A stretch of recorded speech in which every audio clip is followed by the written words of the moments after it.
नमस्कार, news point लेकर हाजिर हूं मैं राजीव। दोस्तों, राहुल गांधी और तेजस्वी यादव की वोटर अधिकार यात्रा बिहार में धूम मचा रही है।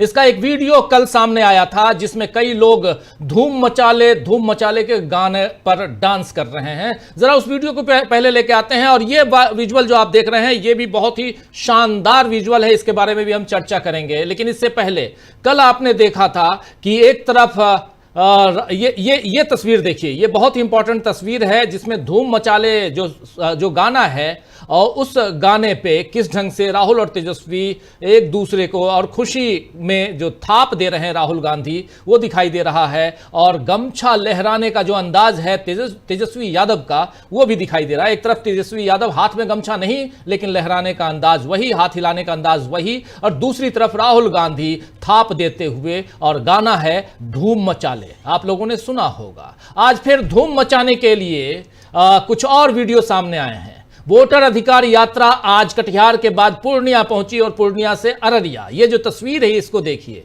और पूर्णिया में राहुल गांधी और तेजस्वी यादव दोनों मोटरसाइकिल पर नजर आए। एक तेजस्वी यादव पीली टी शर्ट में और राहुल गांधी सफेद टी शर्ट में। और यहां देखिए दोनों नजर आ रहे हैं। इन दोनों नेताओं के जोश और उत्साह को देखकर जनता का जोश भी हाई हो गया है।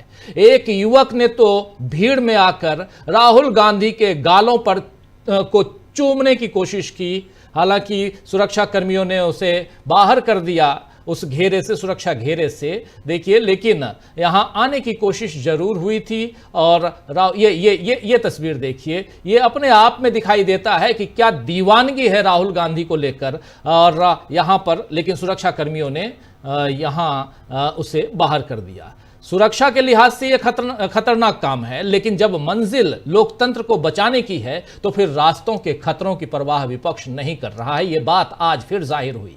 अररिया पहुंचकर विपक्ष के सारे नेताओं ने प्रेस कॉन्फ्रेंस की, जिसमें राहुल गांधी और तेजस्वी यादव ने से कुछ खास तौर पर सवाल भी पूछे गए और इन दोनों ने खास तौर पर वोट चोरी पर बातें अपनी कही हैं। राहुल गांधी ने इस प्रेस कॉन्फ्रेंस में क्या कुछ कहा है, आइए छोटी सी बानगी उसकी देख लेते हैं, चर्चा आगे बढ़ाएंगे। बहुत कुछ है, कैसे गर्दा उड़ा रहे हैं राहुल और तेजस्वी बिहार में। लेकिन इस प्रेस कॉन्फ्रेंस के कुछ हिस्से को देखिए। इलेक्शन कमीशन का काम सही वोटर लिस्ट देने का होता है और यह काम इन्होंने महाराष्ट्र में, हरियाणा में और कर्नाटक में नहीं किया। हमारा पूरा का पूरा प्रेशर इलेक्शन कमीशन का जो बिहेवियर है उसको बदलने के लिए है और हम छोड़ेंगे नहीं। जैसे मैंने कहा है, बिहार में हम आपको इलेक्शन चोरी नहीं होने देंगे। आप कुछ भी कर लो, आपने महाराष्ट्र का चोरी किया, आपने हरियाणा का किया, कर्नाटक में हमने साफ दिखाया कि वोट चोरी हुआ है, यहां हम नहीं करने देंगे।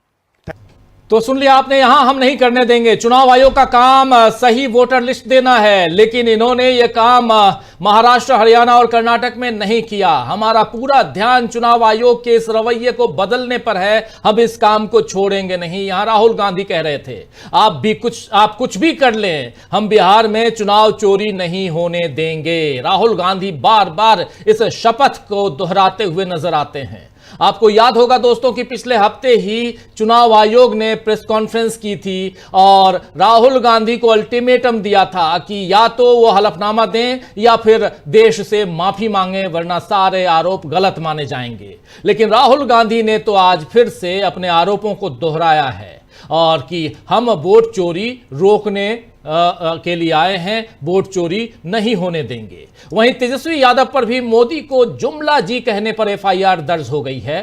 तो उन्होंने एक तरफ मोदी के लिए जुमलों की दुकान नहीं बल्कि सुपर मार्केट कह दिया। इसके अलावा इस प्रेस कॉन्फ्रेंस में तेजस्वी यादव ने मोदी को झूठा ही बता दिया है। ये जरा तेजस्वी यादव को सुनिए। जो देश के प्रधानमंत्री हैं, इनसे झूठा प्रधानमंत्री आज तक हमने कभी नहीं देखा।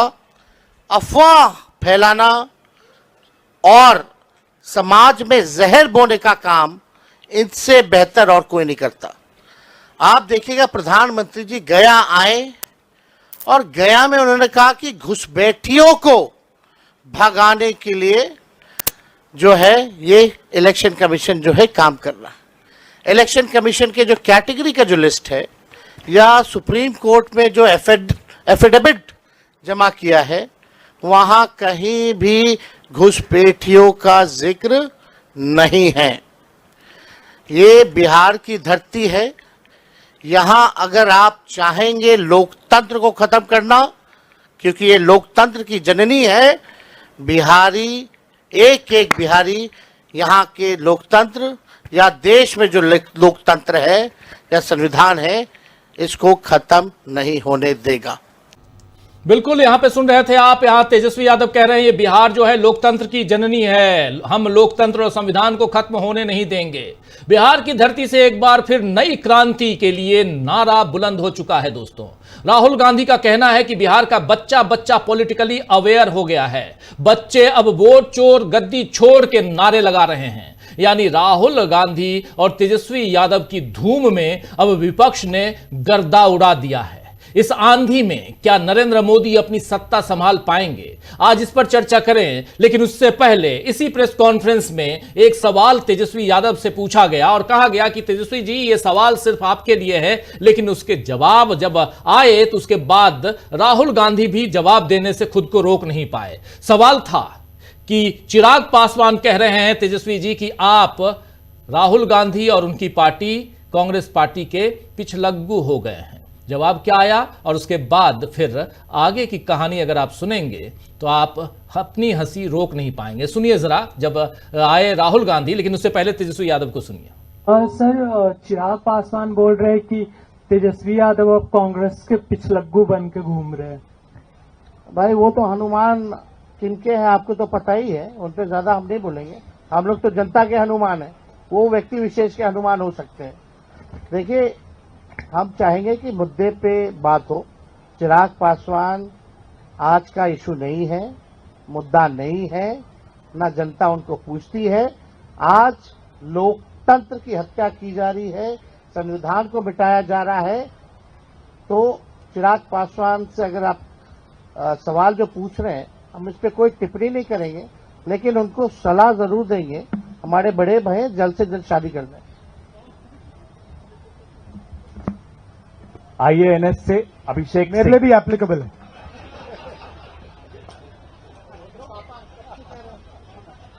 नहीं चल रही है इसके फादर के साथ। अभिषेक सिंह IANS।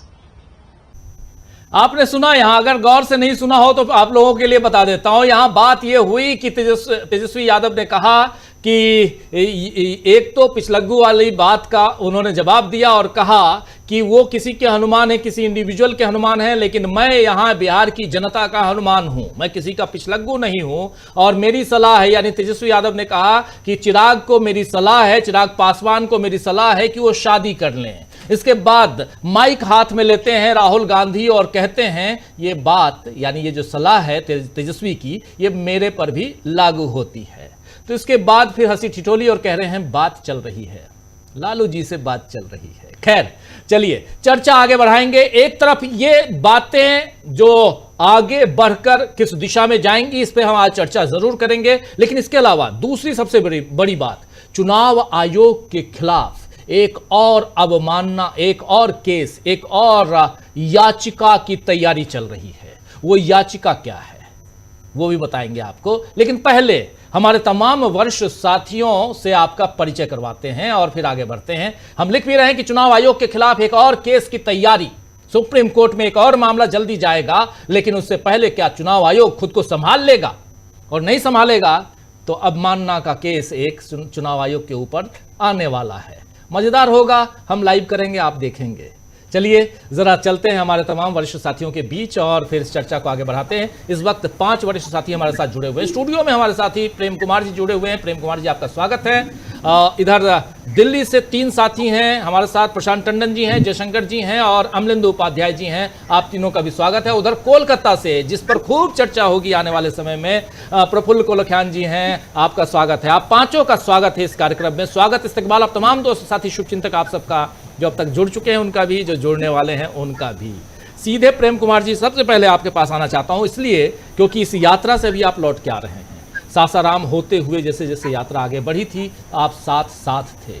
आज अररिया, उससे पहले पूर्णिया, उससे पहले कटिहार, ये आगे बढ़ेगी यात्रा। बिहार के 1300 किलोमीटर को नापने की पूरी, और उसके बाद क्या कि 1 तारीख को जब ये यात्रा पटना के गांधी मैदान में समाप्त होगी तब तक बहुत कुछ हाथ में आ चुका होगा।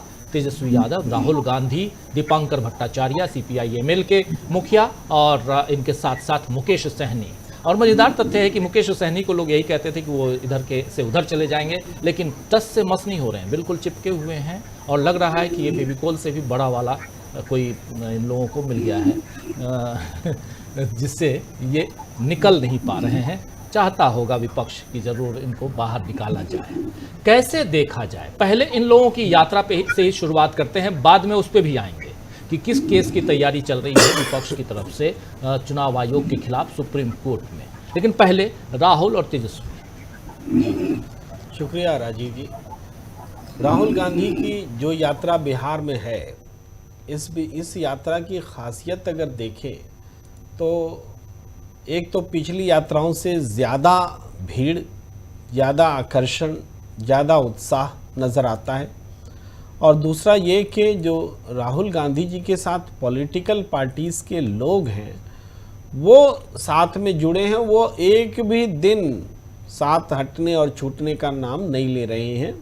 ये एक ख़ास बात है। भले ही राहुल गांधी ने संसदीय जिम्मेदारी को निर्वाह करने के लिए वो यात्रा से ज़रूर एक दिन अलग रहे, लेकिन बाकी लोग कभी भी अलग नहीं रहे। वो राहुल गांधी के साथ हैं। राहुल जी भी कॉम्प्रोमाइज़ कर रहे हैं। भाई राहुल गांधी जी की तरह पैदल चलने वाले सभी नेता तो महागठबंधन में नहीं हैं, चल नहीं सकते। तो राहुल गांधी पैदल वाला रास्ता छोड़ करके, जो वो दिखा चुके हैं कि पैदल चल सकते हैं, और उसको छोड़ करके वो बाइक पकड़ रहे हैं, वो गाड़ियों पर चल रहे हैं। यानी पद यात्रा से बच करके दूसरी यात्रा इसलिए कर रहे हैं क्योंकि उनको बाकी नेताओं को साथ लेकर चलना है जो पैदल नहीं चल सकते, चाहे जिस किसी कारण से। तो ये एक बात है।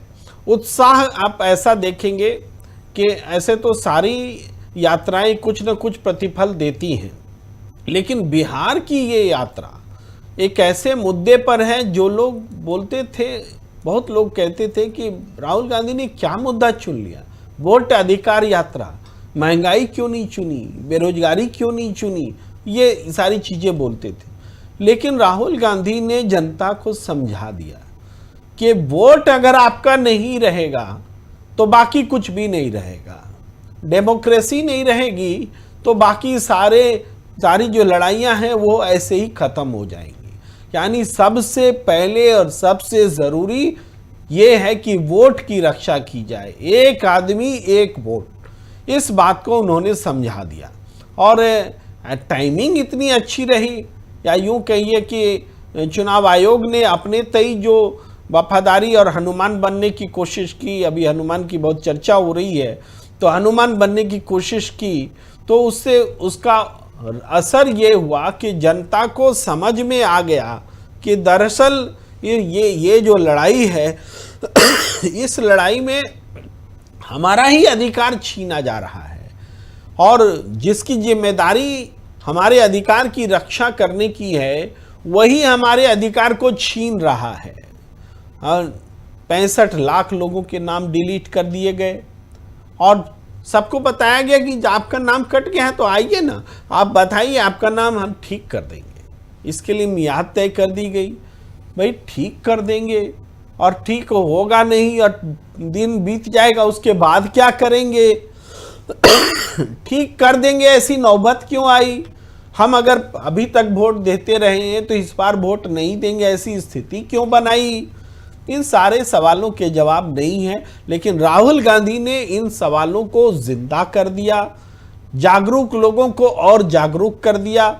जिनके वोट कटते हैं आमतौर पर घर में बैठ जाया करते हैं, इवन वोट देने के दिन में आई कार्ड पुराना लेकर जाते हैं और कहते हैं हमें वोट देने नहीं दिया, बस बात खत्म हो जाती है। लेकिन यह पहली बार हो रहा है कि वोट जिनका नाम कटा है वो सड़क पर है, वो मीडिया के सामने है, खोज खोज कर सोशल मीडिया के माइक को पकड़कर, भले ही गोदी मीडिया ना आए, वो बता रहा है कि देखो मैं जिंदा हूं, देखो मेरे वोट कट गए हैं। ऐसी राजनीतिक जागरूकता इससे पहले देश के किसी हिस्से में नहीं देखी गई थी।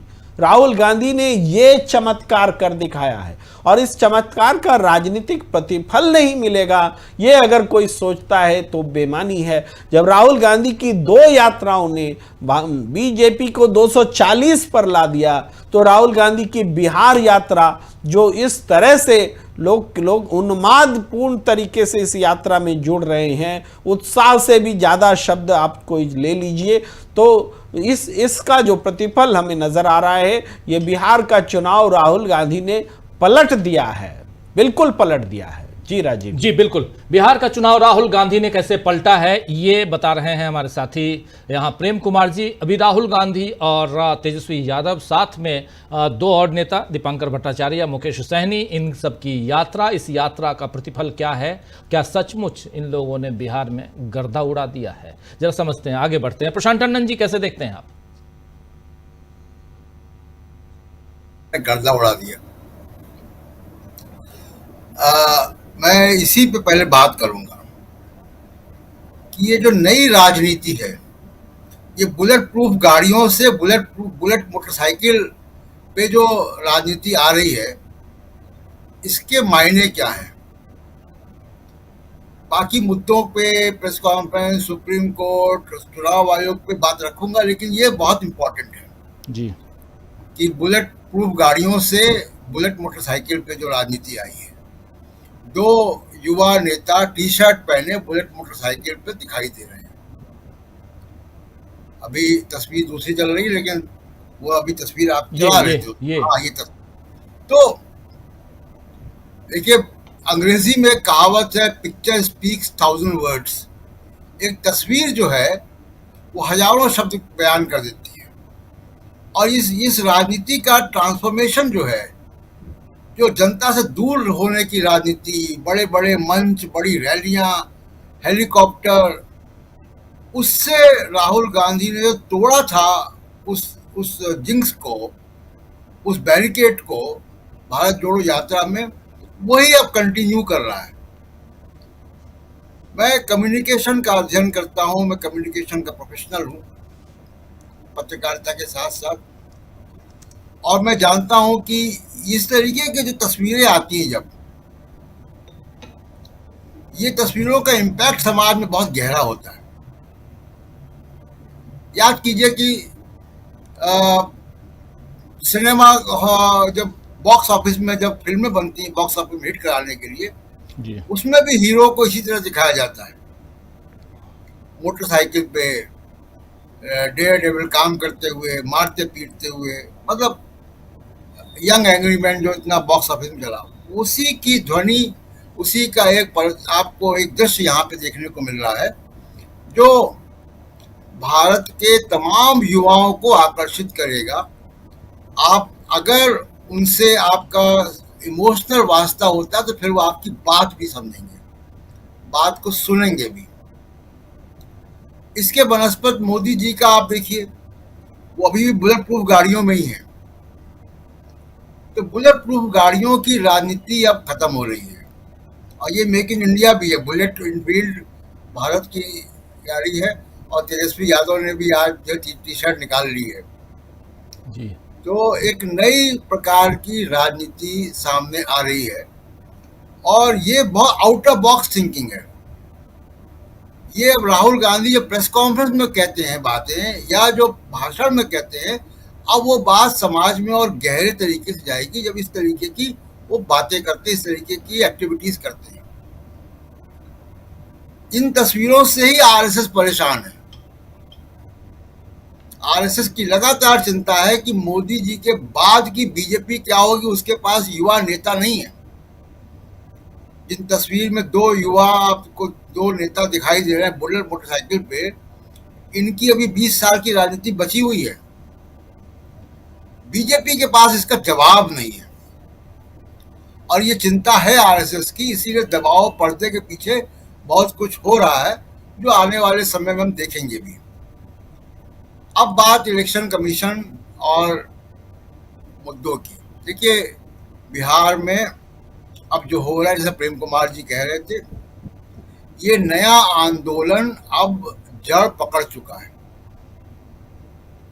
कल भी मैंने कहा था कि जब मुद्दे की प्राण प्रतिष्ठा हो जाती है तो फिर मुद्दा वो सिर्फ उस पार्टी का नहीं रहता, वो मुद्दा जनता का हो जाता है। तो ये वोट चोरी के मुद्दे की प्राण प्रतिष्ठा हो गई है बिहार में, और अब बिहार से ये पूरा मामला पूरे देश में जाएगा। सब भुक्तभोगी है। शिवसेना, आप देखिए ना, उनकी पार्टी को चुनाव आयोग ने तोड़ दिया, सिंबल ले लिया। सुप्रीम कोर्ट देखता रहा, सुप्रीम कोर्ट ने कुछ नहीं किया और वो सिंबल ले लिया, उनकी पार्टी तोड़ दी चुनाव आयोग ने। तो हर कोई, महाराष्ट्र के चुनाव में जो हुआ तो हम जानते ही हैं, लेकिन जो पार्टी के लेवल पे ये हुआ वो भी हम देख रहे हैं कि किस तरह से उद्धव ठाकरे को चुनाव आयोग ने ठगा दिन दहाड़े। तमाम ऐसे घटनाएं चुनाव आयोग के प्रति हैं और ये अविश्वास बढ़ रहा है। सारे जो उद्धव ठाकरे के, चाहे वो समर्थक हो, चाहे वो कर्नाटक में हो, जहां राहुल गांधी ने अभी महादेवपुरा का मामला उठाया, तो पूरे देश में चुनाव आयोग और चुनाव के सुधारों को लेकर, चुनाव की धांधली को लेकर एक बड़ा मुद्दा बन रहा है और इसमें बीजेपी की एंट्री नहीं है। जैसे मान लीजिए कि मैं अगर उदाहरण दूं कि जैसे अयोध्या का राम मंदिर जब बन रहा था और वो आंदोलन चल रहा था, उसमें बाकी पार्टियां बाहर खड़े होकर तमाशा देख रही थी, वो उसमें एंट्री नहीं ले सकती थी। वो बीजेपी का मुद्दा था, उनकी उसमें जीत थी और उसका उनको फायदा मिला। वैसे इस मुद्दे में बीजेपी की अब एंट्री नहीं है। अभी राहुल गांधी ने कहा इसी बात को प्रेस कॉन्फ्रेंस में कि बीजेपी ये मुद्दा क्यों नहीं उठा रही है। 65 लाख लोग का नाम कट गया, उसमें बीजेपी के भी बहुत समर्थक होंगे, लेकिन बीजेपी मुद्दा नहीं उठाएगी। तो बीजेपी इस मुद्दे से बाहर हो गई है और अब ये मुद्दा राष्ट्रीय स्तर पर आएगा, राष्ट्रीय स्तर पर बनेगा। बिहार से ये मुद्दा बाकी राज्यों में आएगा, बिहार के चुनाव को तो प्रभावित करेगा ही करेगा। और जब जनता में गुस्सा होता है राजीव जी, जब जनता गुस्सा होती है तो जनता बहुत चीजें फिक्स कर देती है, फिर वो आगा पीछा नहीं देखती है। फिर वो गोदी मीडिया, चुनाव आयोग, चाहे वो सुप्रीम कोर्ट के गोलमोल फैसले, सुझाव, वो सब चीजें जनता फिक्स कर देती है। सबको अपनी पटरी पे आना पड़ता है जनता के हिसाब से। मुझे लगता है कि बिहार में जो तमाम सारी गुस्से हैं, तमाम सारा नाराजगी है, चाहे पेपर लीक है, चाहे बेरोजगारी है, चाहे किसानों का मामला है, चाहे बाढ़ का मामला है, चाहे वहाँ पे क्राइम का मामला है, वो तमाम मुद्दों का एक जो इसको कहें कि एक झंडा जो मिल गया उनको, वो ये वोट चोरी मिल गया। अब लोगों को लगेगा पहले वोट चोरी रोको, बाकी मुद्दे हमारे इसी वोट चोरी ने रोके हुए हैं। जी राजीव जी, बिल्कुल बिल्कुल। जरा जयशंकर जी आपके पास आना चाहता हूं, फिर प्रफुल्ल जी के पास भी आता हूं। जयशंकर जी, बिहार को बहुत अच्छी तरह से आप भी जानते हैं और ये पूरा का पूरा ये जो पूरी यात्रा है, क्या इस यात्रा के जरिए राहुल गांधी, तेजस्वी यादव, या कहें तो पूरा का पूरा विपक्षी गठबंधन जो है, महागठबंधन जिसको नाम दिया गया है बिहार में, ये अपनी ज़मीन को मजबूत करने में यहाँ कारगर साबित होते हुए 7-8 दिन में नज़र आते हैं क्या? दूसरी बात, जिस नारे के साथ ये गए हुए वोट चोर गद्दी छोड़, ये नारा पेनिट्रेट तो हो रहा है, क्या ये नारा इनके साथ साथ यानी इनके पक्ष में होता हुआ दिखाई दे रहा है क्या? और तीसरी बात कि क्या यहाँ जिस मजबूती के साथ विपक्ष, माफ़ी चाहूँगा, सत्ता पक्ष जिसमें बीजेपी है, जो अगली बार हमारा मुख्यमंत्री हो, इस नारे के साथ आगे, भले वो नारा हो ना हो, लेकिन ये बात कहीं ना कहीं कही गई है इन लोगों के ज़रिए, वहाँ उनकी मजबूती दिखाई देती है, या उस पर प्रहार करते हुए राहुल और तेजस्वी दिखाई देते हैं क्या? ये कुछ सवाल हैं आपके सामने। जिस ढंग से जो पॉलिटिकल केमिस्ट्री दिखाई दे रही है राहुल गांधी में और तेजस्वी यादव के बीच में, या अन्य विपक्षी दलों के बीच में, दीपांकर भट्टाचार्य, राजेश राम और मुकेश सहनी भी, हालांकि उनके बारे में बार बार चलता रहता है ढुलमुल यकीन है, कब इधर जाएंगे कब उधर जाएंगे। एनडीए में भी कुछ खुराफात होती रहती है कि उनके लिए कितनी सीटें छोड़नी है, क्या करनी है, उनको डाउटफुल एंटिटी बताने के लिए। तो लेकिन उनका भी जिस तरह से वो इस यात्रा में बढ़ चढ़ करके शामिल हो रहे हैं, हिस्सा ले रहे हैं, तो एक अलग ढंग की केमिस्ट्री दिखाई दे रही है। इसी तरह की याद होगा आपको पॉलिटिकल केमिस्ट्री उत्तर प्रदेश में लोकसभा के चुनाव में दिखाई दी थी, जब राहुल गांधी और अखिलेश यादव एक साथ घूम रहे थे, प्रियंका जी भी थी, और उन लोगों का जो अभियान चल रहा था, संविधान को इशू जिस तरह से बनाया था, अगर वही पॉलिटिकल केमिस्ट्री अगर उस समय अगर बिहार में दिख गई होती तो शायद बिहार के लोकसभा के चुनाव के नतीजे भी कुछ एकदम अलग ही हो गए होते, जैसा कि उत्तर प्रदेश में हुआ था। लेकिन इस बार वो दिखाई दे रहा है। और सबसे अच्छी बात देखिए, जनता की अदालत से बड़ी कोई अदालत नहीं है, चाहे चुनाव आयोग हो, चाहे सुप्रीम कोर्ट हो, चाहे कोई भी अदालत हो। ये मामला सीधे सीधे जनता की अदालत में लेकर के गए हैं राहुल गांधी और तेजस्वी यादव, और सिर्फ बिहार नहीं पूरे देश भर के लोगों को ये समझाने में कामयाब रहे हैं कि देखो भैया, जो भी फैसला करना आप ही लोगों को करना है, क्योंकि आपका ही नाम कटा है, आपको ही मतदान करने से वंचित करने की साजिश हो रही है। और अभी जैसे प्रशांत जी कह रहे थे कि बीजेपी वाले इसको नहीं ले पाएंगे, बढ़त या जो भी है, देखिए बीजेपी पर तो शुरू से ही डाउटफुल है। अगर भाई 65 लाख नाम काटे गए हैं तो उसमें हो सकता है कि भाजपा के समर्थक भी हो सकते हैं, एक कोई तटस्थ आदमी कह सकता है कि भाई हो सकता है, लेकिन उनका इसके बारे में एक चूं तक नहीं बोलना, एक बार भी एक बयान तक नहीं देना कि भाई मतदाता सूचियों में अगर धांधली हुई है, गड़बड़ी के आरोप हो, तो चुनाव आयोग को इसको दुरुस्त करना चाहिए।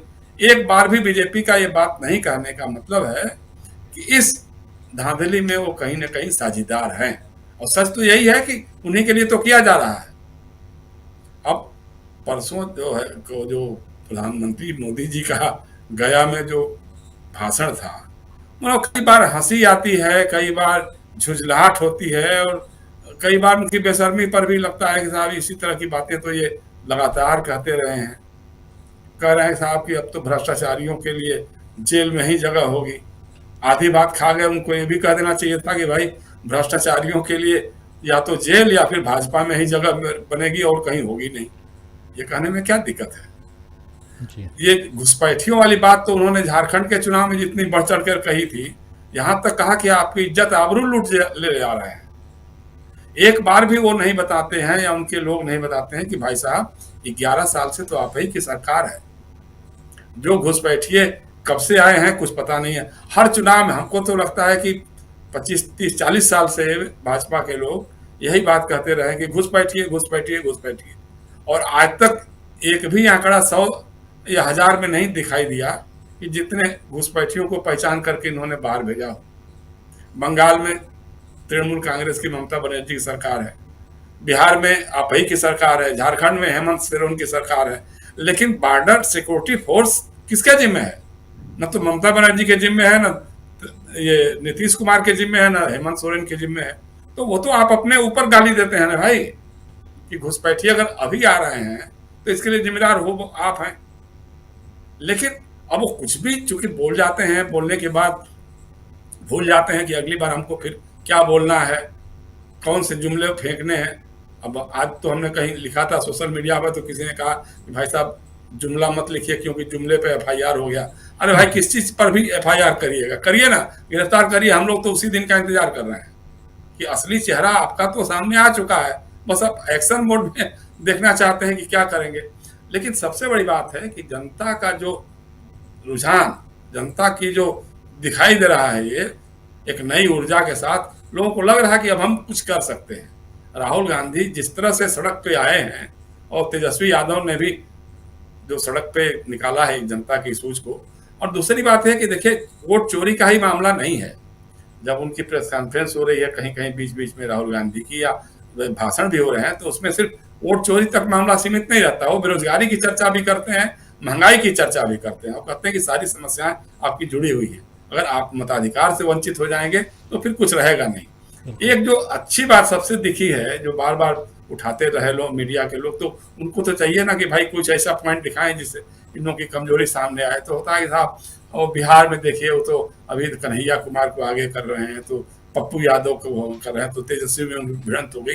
मुझे देख के बहुत अच्छा लगा। आज एक देख रहा था, मैं कहीं क्लिप देख रहा था, पप्पू यादव कह रहे हैं भरी सभा में सबके सामने, वहां तेजस्वी भी है, राहुल जी भी हैं, कि तेजस्वी यादव बिहार की उम्मीद है। अब इससे बड़ी बात और क्या हो सकती है? आप करवा लो, जो चाहो तो करवा लो, कहवा लो। तो इस तरह की बातें, अगर केमिस्ट्री जो बन रही है, ये केमिस्ट्री अगर चुनाव तक चलती रही, मुझे लगता है चलती रहेगी, इसमें कहीं कोई संदेह वाली बात नहीं है। और जो जनता के बीच जो उत्साह है, बस इसको यह है कि आपको तैयारी करके बूथ तक पहुंचाना होगा। दूसरी बात यह कि आपको एक जिम्मेदार विपक्ष के नाते, जिम्मेदार राजनीतिक दल के नाते, सड़क पर तो ठीक ही है, लेकिन अपने चुनाव प्रकोष्ठ के जरिए जो मतदाता सूचियों में धांधली हुई है, उसको दुरुस्त कैसे कराया जाए। जिसके नाम कटे हैं, जो जीवित लोगों को मार दिया है, उनके नाम कैसे जुड़ेंगे, ये काम भी आपकी चुनाव मतलब इकाइयां जो है पार्टी की, जितने, चाहे कांग्रेस की हो, चाहे CPI-ML की हो, चाहे RJD के हो, चाहे और पार्टियां जो भी हैं विपक्ष की, इनकी जिम्मेदारी भी बनती है कि इस काम को भी करें। वो चुनाव आयोग की चोरी का मामला तो लगभग देखिए, आज बिहार का बच्चा मतलब हम तो देख रहे हैं सोशल मीडिया पे छोटे छोटे बच्चे भी नारे लगा रहे हैं, वोट चोर गद्दी छोड़, वोट चोर गद्दी छोड़। तो इसी तरह से देश भर में ये मैसेज चला गया है कि भाई इन्होंने जो है लोकसभा का चुनाव और हरियाणा, महाराष्ट्र, दिल्ली विधानसभा का चुनाव इन्होंने जाल फरेब करके चुनाव जीता है। अगर जाल फरेब नहीं होता तो लोकसभा के चुनाव में पूरा NDA 200 सीटों में सिमट जाता, इसमें कोई आश्चर्य की बात नहीं होती। लेकिन हुआ है, अब यह है कि चूंकि अब राहुल गांधी जिस दृढ़ता के साथ, जिस मजबूती के साथ कह रहे हैं कि बिहार में अब ये हम नहीं होने देंगे, जो आपने वहां कर लिया है महाराष्ट्र में, हरियाणा में और दिल्ली में, वो अब बिहार में आप नहीं कर पाएंगे। तो इससे बिहार के लोगों को, देखिए बिहार के लोग तो आप कह सकते हैं कि मतलब जुझारू तबके के लोग हैं, संघर्ष के लिए हर समय तैयार रहने वाले लोग हैं, चाहे जो भी इशू जाए उस पर सड़क पे आने में उनको देर नहीं लगती है। तो उनको अगर इस तरह की लीडरशिप मिल गई है, जैसा प्रशांत कह रहे थे कि अब बुलेट गाड़ियों में नहीं, बुलेट मोटरसाइकिल पे चल करके आ रहा है, तो ये राजनीति जनता पसंद करती है। और बिहार के लोग खास तौर से इस राजनीति के बहुत कायल हैं, बहुत प्रशंसक हैं, और उनका जो चला है, इसका काफिला चल पड़ा है, इसको आप रोक नहीं पाएंगे। जी रोक नहीं पाएंगे। बिहार को बहुत अच्छी तरह से आप भी जानते हैं प्रफुल्ल कोलखियान जी, और जरा आपसे भी समझना चाहता हूं कि क्या ये जो आज की मोटरसाइकिल यात्रा और उसके अलावा लगातार लोगों के बीच जाना, कल हमने देखा कि राहुल गांधी मखाना के खेत में गए, और ये सब कुछ चल रहा है, और ये कोई नई बात नहीं है। जब यात्रा नहीं करते हैं तब भी वो कहीं कहीं ऐसे कामगार लोगों के बीच जाते रहे हैं राहुल गांधी। लेकिन चूंकि अभी चुनाव का वक्त है, ऐसे में ये यात्रा कितनी कारगर यहाँ साबित होते हुए आज 8-9 दिन हो गए, आप देखते हैं इसको। जी, ये मैं नमस्कार और धन्यवाद। ये यात्रा बहुत ही कारगर यात्रा है, और यात्रा से अधिक इसे परिक्रमा करना चाहिए। जिस प्रकार से वोटर की वो परिक्रमा कर रहे हैं, और जो लोग परिक्रमा को सिर्फ आध्यात्मिक से जोड़ते हैं, उनके लिए अंग्रेजी में अगर कहें इसको सर्कम्बुलेशन कहते हैं, या फिर इसके लिए दूसरा शब्द है रिवोल्यूशन। तो मैं दूसरे शब्द के साथ अंग्रेजी के जाना चाहता हूं कि इस बार जो वोटर का, जो इस तरह का जो मतदाताओं का प्रति मन में जो उत्साह है, एक घनघोर निराशा के वातावरण में, जो घनी निराशा में इस प्रकार का राजनीतिक कार्यक्रम लोगों के बीच में एक आशा का संचार बन रहा है, और परिवर्तन की पूर्व कथा बन करके उपस्थित हो रहा है। इसलिए लोग मखाना के खेत, देखिए हम लोग तो जिस क्षेत्र के हैं उस क्षेत्र में मखाना को तो लोग हमारे सांस्कृतिक उत्सव में हुआ करता था, तब दाम भी कम था और इसकी खेती उस ढंग से नहीं होती थी। लेकिन पान मखान मिथिलांचल का खास कल्चर है कि पान और मखान, इसके बिना तो वहां पर बात बनती नहीं। पान मकान माछ, क्योंकि जल क्षेत्र है, ये सारे जल क्षेत्र के जितने भी सांस्कृतिक प्रतीक होते हैं वो जल, मतलब वो जल से उनका गहरा संबंध होता है। आज जब वो उस खेत पर गए हैं या उस तालाब में गए, आजकल तो पूर्णिया वगैरह में खेत में भी हमने देखा कि लोग मखाना को लगा रहे हैं, और वो काफी श्रमसाध्य होता है, और उसको लगाना काफी कीचड़ में जाकर के नीचे से निकालना पड़ता है। राहुल गांधी इस देश की समस्या को उसकी जड़ में जाकर समझना चाहते हैं कि उसमें समस्या कहाँ है। सिर्फ बयानों में या किताबों में या रिपोर्टों में पढ़कर नहीं, बल्कि समस्या से जूझ रहे लोगों के साथ जुड़ करके वो उस चीज को समझना चाहते हैं। इसलिए अभी सर कम्युनिकेशन की बात कर रहे थे प्रशांत सर, देखिए ये यात्रा काफी इम्प्रेसिव है और इम्प्रेसिव के साथ साथ इसकी पूरी की पूरी भाषा जो है मोर एक्सप्रेसिव है। ये जो जिस तरह के वो बुलेट पर आ रहे हैं, मोटरसाइकिल पर आ रहे हैं, उसकी जो बॉडी लैंग्वेज है वो मतलब आप वो समझ लीजिए कि एक जो हमारे देश में जो एक हीरो वर्शिप का एक सेंस होता है, हीरो वर्शिप की एक आकांक्षा होती है, तो हीरो मस्ट माने हीरो को हीरो की तरह दिखना चाहिए।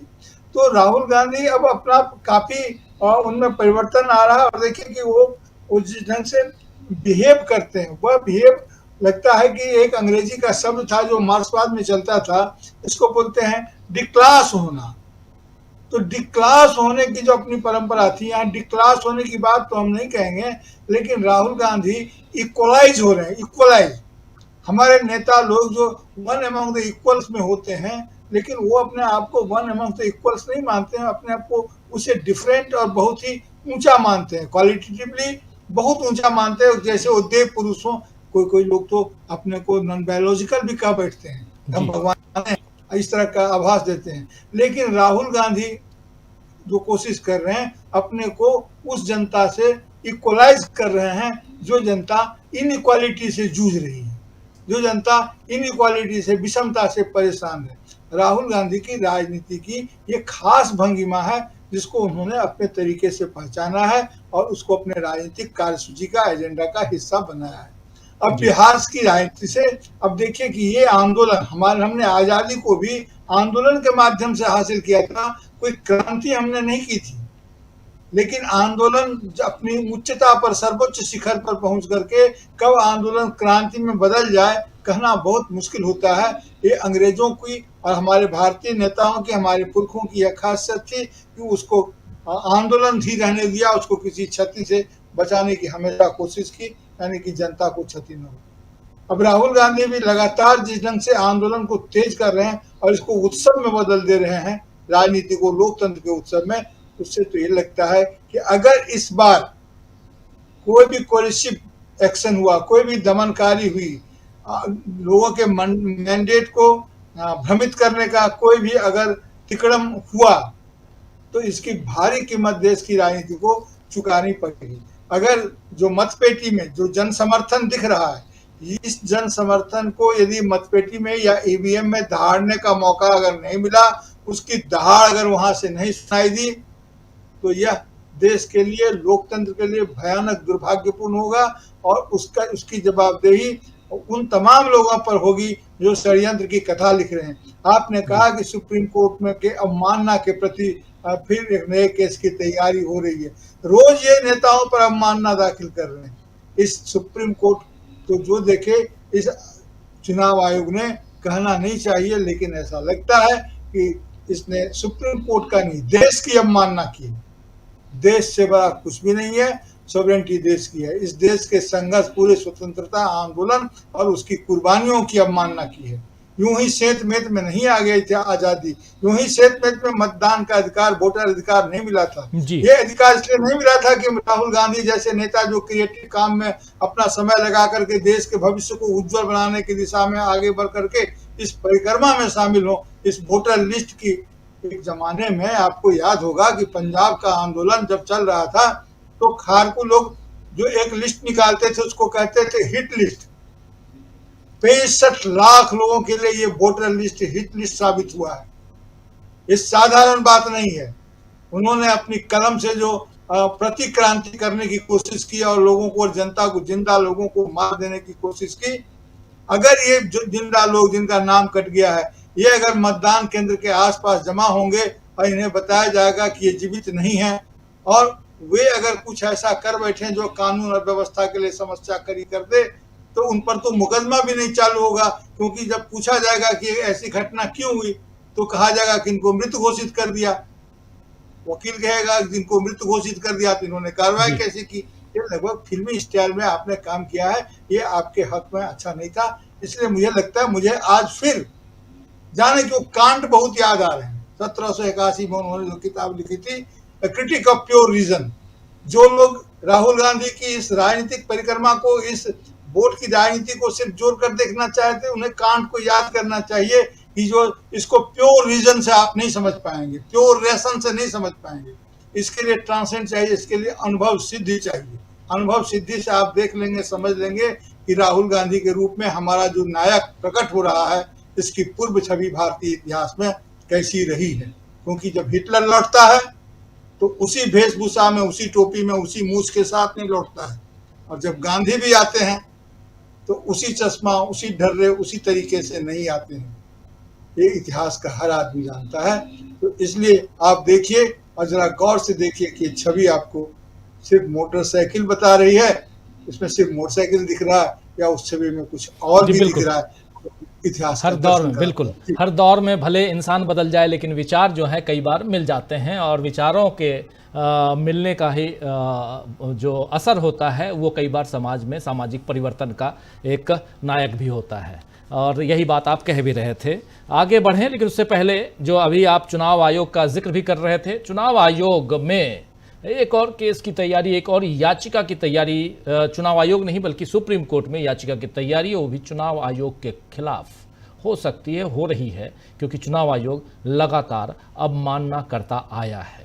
अवमानना किसका? सुप्रीम कोर्ट के आदेश का। क्या अभी भी चुनाव आयोग अवमानना कर रहा है? आधार कार्ड को लेकर सुप्रीम कोर्ट ने लिखित में आदेश दिया, लेकिन बिहार के कई बीएलओ आधार कार्ड को मानने के लिए तैयार नहीं हैं, ऐसी रिपोर्ट जमीनी स्तर से आ रही है। जबकि सुप्रीम कोर्ट ने लिखकर दिया है, आदेश में बताया है कि जो आपकी 11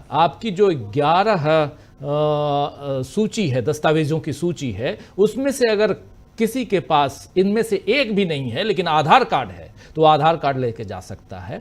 इनमें से कोई एक है तो वो भी लेके चले जाइए। आधार कार्ड अब 12वें सूची, इस सूची में से, दस्तावेज में से 12वां नंबर का होगा, जिसे मान्य समझा जाएगा।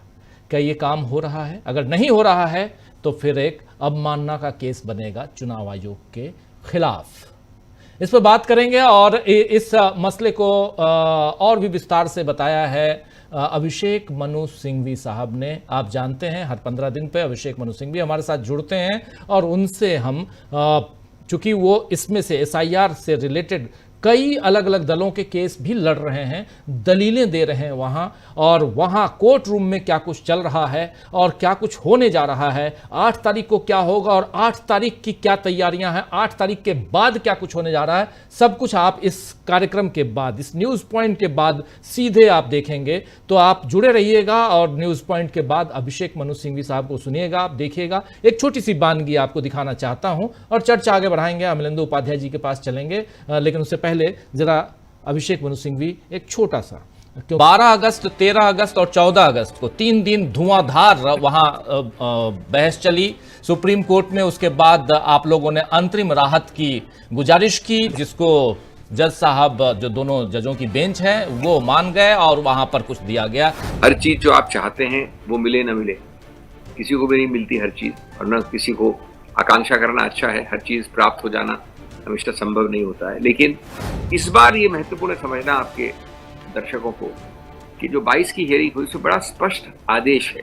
इसमें आपका और मेरा ऑप्शन नहीं है, चुनाव आयोग का ऑप्शन नहीं। ये कहना कि एक ये आधार का विकल्प ऑप्शनल है, ये बिल्कुल गलत होगा कानूनी रूप से। बल्कि अगर इसमें बार बार ऐसी चीज हुई तो मैं मानता हूं कि अवमानना की याचिका भी जा सकती है, कंटेम्प्ट जिसको कहते हैं आप अंग्रेजी में। वैसे मैं खुद मेरे 3 याचिकाओं में पेश हो रहा हूँ। एक याचिका जो मेरी खुद की है जिसमें मैं पेश हो रहा हूँ, उसमें लगभग 5 या 6 पॉलिटिकल पार्टी है, मैंने उन सूची दी उस दिन। जो भी आदमी अब आधार कार्ड के साथ खड़ा होगा और उसको प्रमाणित रूप से आपको दिखाएगा कि मेरे आधार कार्ड को चीखने के बाद भी आप देखा नहीं, तो प्रॉब्लम है, अवमानना है। राहुल गांधी को जो नुकसान आप पहुंचाना चाहते हैं उसको देखेंगे बाद में, लेकिन अभी जो आपका नुकसान हो रहा है, आपकी पूरी छवि, आपकी निष्पक्षता, आपकी स्वतंत्रता, आपकी एक पूरे अप्रोच पे एक संदिग्ध प्रश्न चिन्ह उठ रहा है। राहुल गांधी अथक परिश्रम कर रहे हैं, एक स्टेट में रिसर्च किए, एक स्टेट में यात्रा कर रहे हैं, दिन प्रतिदिन उठा रहे हैं।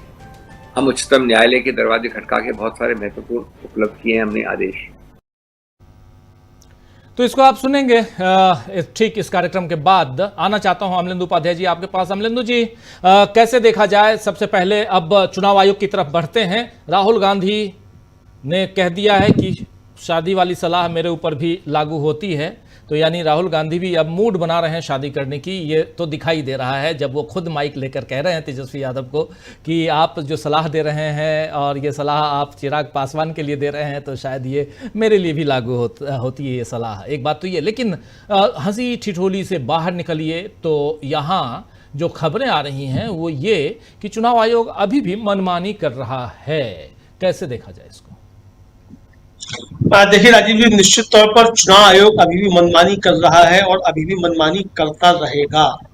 और 8 सितंबर को जब सुप्रीम कोर्ट में सुनवाई होगी तब उस पर कुछ रोक लगेगी, क्योंकि अभी भी चुनाव आयोग को ये लग रहा है कि हमने जो बिसात बिछाई है उस पर आखिर तक जब आएंगे और आते ही हम तुरंत चुनाव की घोषणा कर देंगे, कह देंगे साहब अब तो चुनाव की घोषणा हो गई और अब ये इस पे ही होगा जो हमने तैयार कर ली है। लेकिन ऐसा होगा नहीं राजीव जी। बार बार सवाल उठ रहे हैं कि आखिर सुप्रीम कोर्ट जो है वो चुनाव की नकल क्यों नहीं कस रहा है और इसको इतनी छूट क्यों दे रहा है जब वो करता चला रहा है। चुनाव आयोग को कहा जा रहा है कि भाई ठीक है, आपको जो करना है वो कर दीजिए, आप करते रहिए आपको जो करना है। लेकिन अगर आप दायरे से बाहर गए तो साफ तौर पे कहा गया है कि अगर आप दायरे से बाहर गए तो फिर सुप्रीम कोर्ट भी आपको दायरे के अंदर करेगा। तो अभी तो ये बताया है चुनाव आयोग कि भाई हम तो दायरे के अंदर ही काम कर रहे हैं। ठीक है, बहुत अच्छी बात है, आप दायरे के अंदर काम कीजिए। तरकीब बता दी है चुनाव आयोग ने कि भाई आप सबको आपत्तियां दर्ज करनी है, वो आपत्तियां दर्ज कर सकते हैं। चलिए ठीक है, वो आपत्तियां भी आ जाएंगी। लेकिन अगर आपत्तियां नहीं आती हैं तो क्या आप 2 करोड़ लोगों के नाम काट देंगे? असली बहस राजीव जी यहीं पर आएगी कि अगर आपत्तियां नहीं आई तो क्या 2 करोड़ लोगों के आप नाम काट देंगे? इस पर आकर होगी बहस और यहीं पे आएगा कि नहीं, ये SIR नहीं हो सकता और इस SIR की सूची पर चुनाव नहीं हो सकता। यहीं पर आकर राजीव जी आप देखिएगा अंत में फैसला होगा सुप्रीम कोर्ट की तरफ से। अब जो याचिका करता है राजीव जी, खासतौर से उनकी एक जिम्मेदारी बनती है और जिम्मेदारी ये बनती है कि एक तो सुप्रीम कोर्ट को बार-बार बताएं कि अवमानना सुप्रीम कोर्ट की कर रहा है चुनाव आयोग, किन किन मसलों पर कर रहा है। जैसे ज्ञानेश कुमार ने प्रेस कॉन्फ्रेंस की थी, वो अवमानना का नोटिस जो था उसकी बात जो थी वो याचिका दायर होनी चाहिए थी अभी जब पिछली सुनवाई हुई थी उस पर ही, क्योंकि खुलेआम जो था ज्ञानेश कुमार ने सुप्रीम कोर्ट की अवमानना की थी और अवमानना ही नहीं की थी, सुप्रीम कोर्ट को चुनौती भी दी थी अपनी प्रेस कॉन्फ्रेंस के जरिए। तो ये याचिकाकर्ताओं की जिम्मेदारी थी कि वो सुप्रीम कोर्ट के सामने जाते और एक अलग से याचिका दाखिल करते याचिका के साथ कि साहब ज्ञानेश कुमार व्यक्तिगत तौर पर मुख्य चुनाव आयुक्त की हैसियत से और चुनाव आयोग तीनों जो है वो सुप्रीम कोर्ट की अवमानना कर रहे हैं। इन्होंने सब जुडिस मामले पर प्रेस कॉन्फ्रेंस की और वहां अपनी बात रखी है और एक मीडिया ट्रायल के जरिए सुप्रीम कोर्ट पर दबाव बनाने की कोशिश की। ये याचिका होनी चाहिए थी और मुझे लगता है शायद 8 सितंबर को जब आएगा तो उससे पहले ये एक याचिका जा सकती है, ये जानी चाहिए निश्चित तौर पर। तो हर तरीके से चुनाव आयोग को घेरने की आवश्यकता है। सड़कें राजीव जी बोल रही हैं, सड़कों से नारे निकल रहे हैं। सुप्रीम कोर्ट के अंदर भी मामला है, सदन के अंदर जब चल रही थी संसद नारे लग रहे थे। तो सड़क से लेकर संसद तक और संसद से लेकर अदालत तक खामोशी कहीं नहीं है। जनता बोल रही है, जनता अपनी आवाज उठा रही है और चुनाव आयोग की बेईमानियां जो है उन पर लगातार सवाल उठ रहे हैं। तो इसलिए अब हर मोर्चे से चुनाव आयोग को चुनौती मिल रही है। और जो राजीव जी बात हम लोग लगातार कर रहे हैं, न्यूज पॉइंट में भी कर रहे हैं और यही बात हम लोगों ने की कि आज जन जन तक ये बात पहुंच चुकी है कि नरेंद्र मोदी वोट चोरी से प्रधानमंत्री बने हुए और चुनाव आयोग वोट चोरी करवा रहा है। और राहुल गांधी ने भी आज कहा कि बच्चे आते हैं और बच्चे भी आकर कान में धीरे से कहते हैं कि वोट चोर गद्दी छोड़, तो चुनाव आयोग इन बच्चों से जाकर निपट गए। तो यानी राजीव जी ये बिल्कुल बात सही है कि अब जन जन तक ये बात पहुंच चुकी है कि नरेंद्र मोदी ईमानदारी के प्रधानमंत्री नहीं है।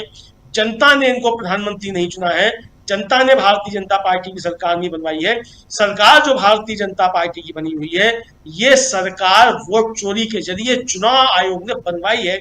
और इसीलिए जो राहुल गांधी सवाल पूछ रहे थे, ये सवाल है कि भारतीय जनता पार्टी क्यों कोई जो है शिकायत नहीं करती कि कहीं वोटों में गड़बड़ी हो रही है या इस SIR में कोई गड़बड़ी हो रही है। इसीलिए भारतीय जनता पार्टी शिकायत नहीं करती, क्योंकि भारतीय जनता पार्टी और चुनाव आयोग मिले हुए हैं, इसलिए उसकी तरफ से कोई शिकायत नहीं आ रही है। हालांकि अनुराग ठाकुर ने जो है चुनाव आयोग की शिकायत कर दी थी, लेकिन उनको नोटिस जारी नहीं हुआ। अब पूछा भी राहुल गांधी कि भाई अनुराग ठाकुर ने किया तो उनको नोटिस जारी क्यों नहीं हुआ कि आप भी जो है आके शपथ पत्र दीजिए। तो अनुराग ठाकुर ने तो सीधे सीधे कह दिया कि चुनाव आयोग ने बेईमानी कराई, 6 सीटों का उन्होंने बता दिया कि 6 सीटों में चुनाव आयोग ने बेईमानी कराई है। राहुल गांधी ने तो केवल एक विधानसभा क्षेत्र का मसला बताया कि वहां इस तरीके से हुआ, और ऐसा पूरे देश में हुआ होगा, ये उनका कहना है कि भाई हमको अगर मशीन रीडेबल फॉर्मेट में मिल जाए मतदाता सूचियां तो हम साबित कर देंगे पूरे देश में कैसे हुआ। लेकिन अनुराग ठाकुर ने तो साबित कर दिया कि चुनाव आयोग की बदमाशी की वजह से 6 सीटों पर बेईमानी हुई है। यह अनुराग ठाकुर का सीधे सीधे आरोप है। तो चुनाव आयोग को अनुराग ठाकुर को देना चाहिए था, लेकिन नहीं दिया गया। तो राजीव जी, अब यह मसला बढ़ चुका है, भारतीय जनता पार्टी घिरी हुई है, राहुल गांधी ने घेर लिया है। और असली बात यह है कि राहुल गांधी तो सिर्फ जनता का प्रतिनिधित्व कर रहे हैं, घेर तो चुनाव आयोग भारतीय जनता पार्टी को जनता ने लिया है। बिल्कुल बिल्कुल आप सही कह रहे हैं। जरा प्रेम कुमार जी आपके पास आना चाहता हूं, स्क्रीन पर ले आई प्रेम कुमार जी को भी। प्रेम कुमार जी, जरा समझूं आपसे भी कि क्या यहां पर चुनाव आयोग को भी तो बातें समझ में आती होंगी, जो राहुल गांधी ने, जो अभी अमलेंदु उपाध्याय जी कह रहे थे कि अनुराग ठाकुर वही काम करते हैं और बहुत जल्दी करते हैं। राहुल गांधी को 6 महीना लग जाता है, अनुराग ठाकुर 6 दिन भी नहीं गुजरता है कि वो सब कुछ लेके चले आते हैं। वो रायबरेली की सीट, अमेठी की सीट, वायनाड की सीट, फिर कन्नौज की सीट, इन सारे सीटों की राहुल गांधी को 6 महीने सिर्फ एक सीट में से भी एक विधानसभा, 7 विधानसभा है, बेंगलुरु सेंट्रल की 7 विधानसभाओं में से एक विधानसभा में वो लगा देते हैं 6 महीना। अनुराग ठाकुर यहां पर तो कमाल कर दिए भाई, जबरदस्त कमाल है। उनको राहुल गांधी को चाहिए कि आउटसोर्स कर दें, कम से कम कांग्रेस के लिए वो काम करें, अगर अनुराग ठाकुर तैयार हो जाए तो। उन्होंने कर दिया क्योंकि उनकी पकड़ शायद वहां पे ज्यादा है। लेकिन दूसरी तरफ अगर इसको इस मोड से बाहर निकल के बात की जाए तो चुनाव आयोग को नहीं समझ में आता है क्या कि उसकी छवि, उसकी विश्वसनीयता खत्म हो रही है, और उसके बाद भी ये किए जा रहा है। आप आते हैं, प्रेस कॉन्फ्रेंस करते हैं, प्रेस कॉन्फ्रेंस में भी आप जिस ढंग से बातें करते हैं वो लगता है कि किसी राजनीतिक दल का कोई राजनेता कर रहा है, नेता कर रहा है। कैसे देखा जाए? जी राजीव जी, देखिए, कुएं में ही भंग पड़ी हुई है, ये समझिए। ये न सोचिए कि लोटा के पानी में भंग है, पूरे कुएं में ही भंग है। आपने क्या सदन की कार्यवाही नहीं सुनी, लोकसभा राज्यसभा? जहां आरएसएस का नाम बीजेपी वाले ले तो कोई बात नहीं, लेकिन अगर अपोजिशन आरएसएस का नाम ले ले तो सदन की कार्यवाही से हटा भी दिया जाता था, फटकार भी लगती थी कि आप आरएसएस का नाम नहीं ले सकते, उसके बारे में नहीं बोल सकते। तो ये वहां से शुरू है भाई। चुनाव आयोग पहली बार ऐसा कर रहा है हमें लग रहा है, लेकिन हमने तो देखा है चुनाव आयोग को कि नरेंद्र मोदी जी हेट स्पीच दे रहे थे राजस्थान में, बांसवाड़ा में, तो उनके लिए नोटिस चुनाव आयोग ने नहीं जारी किया। चुनाव आयोग ने जेपी नड्डा बीजेपी अध्यक्ष के लिए नोटिस जारी किया। क्या चुनाव आयोग किसी भी पार्टी के नेता के चुनाव आयोग की आचार संहिता का उल्लंघन करने पर उसके अध्यक्ष को नोटिस देता है क्या? भाई राहुल गांधी को तो सीधे नोटिस दे दिया जाता है, लेकिन नरेंद्र मोदी को नहीं दे सकते। भाई ऐसे उदाहरण भरे पड़े हैं। इस बार भी जनता के सामने स्पष्ट है। राहुल गांधी ने कहा कि हर 6ठा वोट महादेवपुरा में फर्जी है, 6 लाख में 1 लाख वोट फर्जी है, पते गलत है, नाम गलत है, फोटो प्रॉपर नहीं है, ये सारी बातें रखी। तो उनके ऊपर में चुनाव आयोग ने कहा कि माफ़ी मांगिए या फिर हलफनामा दीजिए। तो राहुल गांधी ने तो कुछ बोला ही नहीं। इसका मतलब है कि ना हलफनामा देंगे ना माफ़ी मांगेंगे। तो चुनाव आयोग को जो करना है कर ले। तो चुनाव आयोग क्या कर सकता है? चुनाव आयोग एक्शन ले सकता है, लेकिन एक्शन लेगा नहीं, क्योंकि अनुराग ठाकुर जैसे उदाहरण मौजूद हैं। उनको एक्शन उस पर भी लेना होगा, नहीं भी ले सकते हैं, लेकिन राहुल गांधी के खिलाफ एक्शन लेने की हिम्मत नहीं होने के सिर्फ ये कारण नहीं है कि अनुराग ठाकुर ने भी ऐसा कहा है।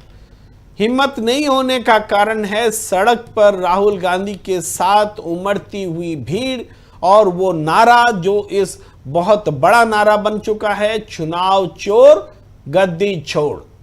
और चुनाव चोर जो बोला जा रहा है, चुनाव चोरी को एक तरह से जो चुनाव आयोग की निगरानी में चोरी हो रही है और इस चोरी को कराने वाला सत्ता पक्ष है, चुनाव चोर का नाम भी स्पष्ट है, तो ऐसे में ये बात साफ है कि चुनाव चोरी का मुद्दा इतना बड़ा मुद्दा है कि इस मुद्दे को उठाने वाला राहुल गांधी सड़क पर खड़ा है। मजाल है तो चुनाव आयोग एक्शन लेकर के दिखा दे, फिर चुनाव आयोग कहीं का नहीं रह जाएगा, ये बात साफ है। अब एक बात कई तरीके से उठती है कि ये चुनाव चोरी का मुद्दा, राहुल गांधी तो जवाब देने नहीं गए चुनाव आयोग का। राहुल गांधी सीधे जनता के बीच है। राहुल गांधी को पता है कि आम लोगों के वोट की चोरी हो रही है। ये कांग्रेस पार्टी सत्ता से बाहर है, ये मुद्दा नहीं है। कांग्रेस पार्टी सत्ता से बाहर रही है, आगे भी रह सकती है। बहुत सारी पार्टियां स्टेट्स में सत्ता से बाहर रहती आई है। ये मुद्दा वोटर के उसका वोट देने का अधिकार छीनने का है। इसका मतलब है कि शासक वर्ग वोटर की अहमियत को खत्म कर रहा है। इसका मतलब है कि शासक वर्ग सत्ता की निरंकुशता की, तानाशाही की महत्ता को, उसकी जड़ को मजबूत कर रहा है। तो क्या तानाशाही को मजबूत होने दिया जाएगा? ये बात राहुल गांधी ने बहुत पहले कह दी थी। हमारी लड़ाई नरेंद्र मोदी से नहीं है, उनकी सत्ता से नहीं है, हमारी लड़ाई इंडियन स्टेट से है। और इंडियन स्टेट का में राष्ट्रपति भी आते हैं, संसद भी आता है, चुनाव आयोग भी आता है, तमाम स्वायत्त संस्थानें भी आते हैं, सीबीईडी, आईटी सारे आते हैं। तो बहुत लोगों ने कहा राहुल गांधी तो देश के खिलाफ बोल रहे हैं। अरे देश के खिलाफ अपराध जो कर रहा है, जो आम आदमी का वोट छीन रहा है, वोट का अधिकार छीन रहा है, वो देश के प्रति अपराध है कि इस अपराध के खिलाफ बोलने वाला देश के प्रति अपराधी है? ये बड़ा सवाल है। इंडियन स्टेट के खिलाफ लड़ाई है, ये क्या देश के बाहर लड़ाई है? ये देश के भीतर लड़ाई है। उन संवैधानिक संस्थाओं ने, सत्ता ने मिलकर के एक गठजोड़ बनाया है जो जनता से उसका वोट का अधिकार भी छीन लेना चाहता है, जो सरकारें चुरा लेता है, जो सरकारें खरीद लेता है, जो सरकारें गिरा देता है। और अडानी के दरबार में यह तय होता है कि महाराष्ट्र की सरकार कैसे बनेगी और कैसे चलेगी और कैसे गिरेगी। तो ऐसी ये लड़ाई इंडियन स्टेट के खिलाफ लड़ाई बन चुकी है। यही सच राहुल गांधी ने कहा है। भले इसको समझाने में वक्त ने इस बात को समझाया है। आज अनुराग ठाकुर जो बोल रहे हैं ना, वो राहुल गांधी की बात की पुष्टि कर रहे हैं कि हां, तुम्हारी लड़ाई इंडियन स्टेट से है, जो करना है कर लो, हम भी अपनी ताकत लेकर के हाजिर हैं। तो ये जनता को चुनौती है अनुराग ठाकुर जो बोल रहे हैं, और राहुल गांधी जो बोल रहे हैं वो जनता को साथ लेकर के इन इंडियन स्टेट्स जिस पर कुछ लोगों का कब्जा हो गया उसको चुनौती दे रहे हैं। ये जनता बनाम वो लोग जो इंडियन स्टेट्स पर कब्जा कर रखे हैं, वो लड़ाई बन चुकी है। वरना उपराष्ट्रपति गायब है इस देश का। भाई इस्तीफा देने के बाद उपराष्ट्रपति नहीं है, कहां है? जब देश का उपराष्ट्रपति गायब है तो आप समझ लीजिए कि इंडियन स्टेट किसके चंगुल में है। कोई शक्ति है जो इंडियन स्टेट पर कब्जा करके रखा हुआ है। राहुल गांधी ने उसी बात को साबित किया है और इसीलिए जनता ने उस नारे को पकड़ा है, वोट चोर गद्दी छोड़। यह नारा निर्णायक है, यह नारा परिणाम देकर रहेगा। आप देखते रहिए। जी, निर्णायक मोड़ पर, और उसमें भी ये वोट चोर गद्दी छोड़ का नारा जो है वो पेनिट्रेट तो कर रहा है। लेकिन चुनाव आयोग आखिर क्यों हठधर्मिता के साथ डटा हुआ है? क्यों चुनाव आयोग सुप्रीम कोर्ट के कई आदेशों का पालन अभी तक नहीं करता आया है? इसका क्या कारण हो सकता है? क्या सिर्फ यही कि सरकार, सत्ता पक्ष जो है वो हमारे साथ है, या कुछ और भी हो सकता है? प्रशांत टंडन जी, कैसे देखा जाए? देखिए, अवमानना का जहां तक बात है तो कई लेवल पे अवमानना। अनम्यूट कीजिए प्लीज। अनम्यूट है जी, आ गया, ठीक है। हाँ, कई स्तर पे अवमानना सुप्रीम कोर्ट की है। पहला, जब सुप्रीम कोर्ट ने जस्टिस धूलिया ने सुझाव दिया कि आप आधार, वोटर आईडी और राशन कार्ड को भी जोड़ें इन 11 डॉक्यूमेंट में, तो बाकायदा एफिडेविट देकर सुप्रीम कोर्ट को कहा कि हम नहीं जोड़ेंगे। सुप्रीम कोर्ट जो सर्वोच्च अदालत है वो अगर ये कुछ सुझाव दे रही है तो एक दूसरी संवैधानिक संस्था का दायित्व है कि उस सुझाव को गंभीरता से ले, उसका पालन करे। अफसोस की बात है कि सुप्रीम कोर्ट ने दोबारा सुझाव दे दिए। उस वक्त उनके खिलाफ कोई कार्रवाई नहीं की। दूसरा अवमानना का मामला ये है कि सुप्रीम कोर्ट ने ये कहा कि आप वोटर आईडी वो आधार कार्ड को जोड़ा जा रहा है इसके बारे में प्रचार कीजिए और बिहार के तमाम अखबारों में आप विज्ञापन दीजिए, तमाम एक प्रचार अभियान चालू कीजिए। वो कहाँ है प्रचार अभियान? वो लोगों को जागरूक बनाने का अभियान कहाँ है? किसी ने विज्ञापन देखे क्या? किसी ने कोई प्रेस रिलीज, ऐसी कोई पब्लिसिटी देखी? चुनाव आयोग की तरफ से कोई वीडियो लॉन्च किया देखा? नहीं देखा। तो ये दूसरी अवमानना। तो कई स्तर पर सुप्रीम कोर्ट की अवमानना कर रहा। जो BLOs आप बता रहे हैं कि साफ साफ मना कर रहे हैं, मैंने भी कई मीडिया रिपोर्ट्स में देखा कि BLO साफ मना कर रहे हैं कि हम नहीं करेंगे। तो ये जो सीरीज ऑफ कंटेम्प्ट है, सुप्रीम कोर्ट को इसको गंभीरता से लेना चाहिए। पिटीशन जाए या ना जाए, सुप्रीम कोर्ट इस मौजूदा मामले की सुनवाई कर ही रहा है ना, तो किसी पिटीशन का क्यों इंतजार है? उसको दिखाई नहीं दे रहा है कि उनके सामने चुनाव आयोग के वकील आते, उनसे पूछे क्या भाई हमने आपको पिछली हेयरिंग में कहा था कि आप इसका जन जागरण अभियान चालू करोगे, क्या किया आपने? कितने पैसे खर्च किए, कितने इश्तिहार आपने जारी किए, कितने वीडियो बनाए, कितना सोशल मीडिया पे आपने उसको किया, आप बताइए। तो सुप्रीम कोर्ट ने भी ढील काफी दी है।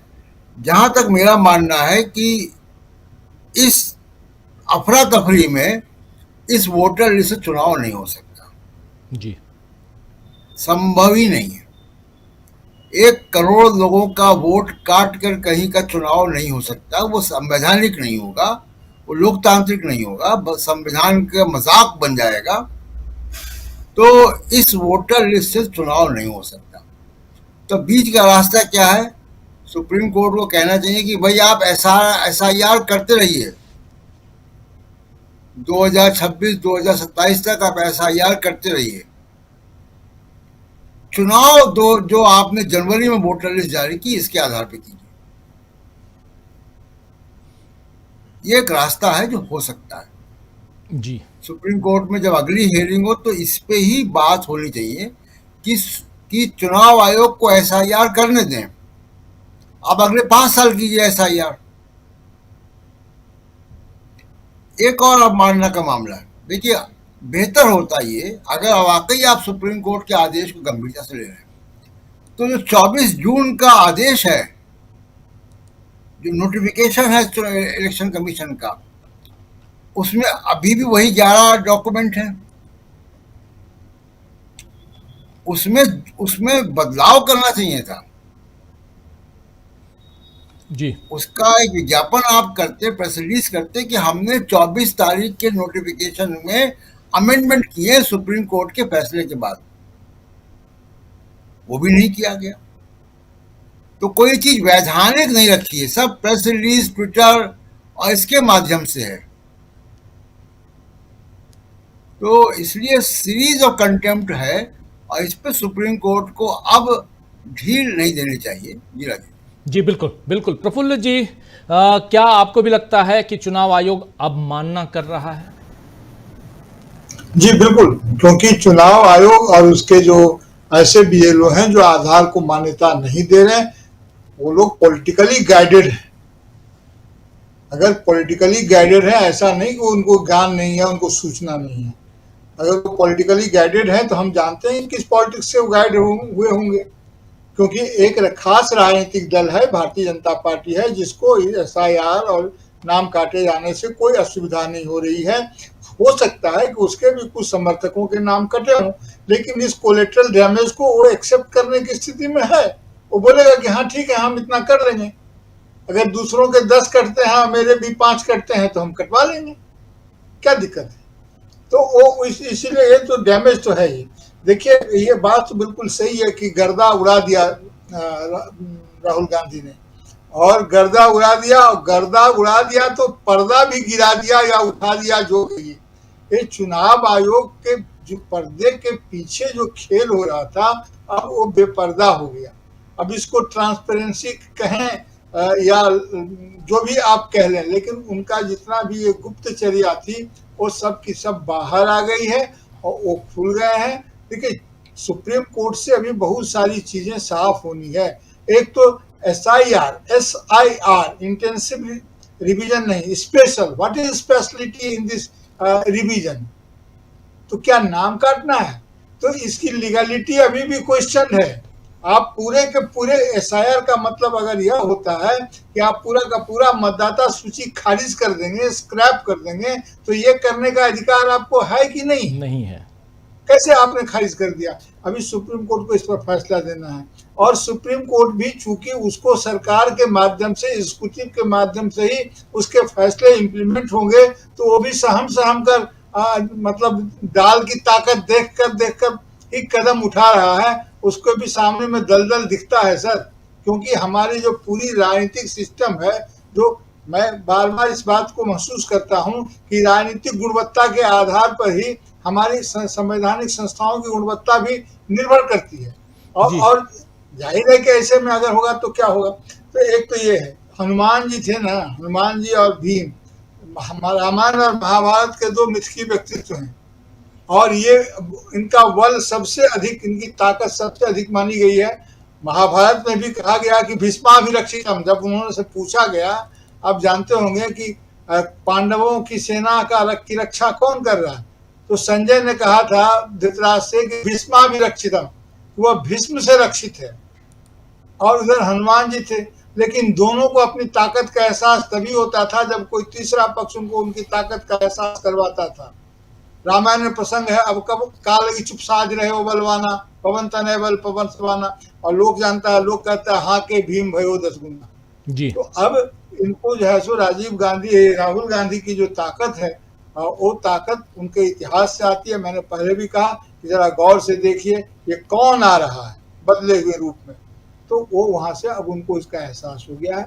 निश्चित रूप से इसका असर पड़ेगा, जैसा कि प्रेम कुमार सर भी कह रहे थे कि ये जो वोट चोर गद्दी चोर, ये ऐसा चिपका है कि इसका जवाब तो सिर्फ सत्ता परिवर्तन ही है। जी जयशंकर जी, क्या प्रेशर है चुनाव आयोग पे, या भाई हम तो मदमस्त हैं?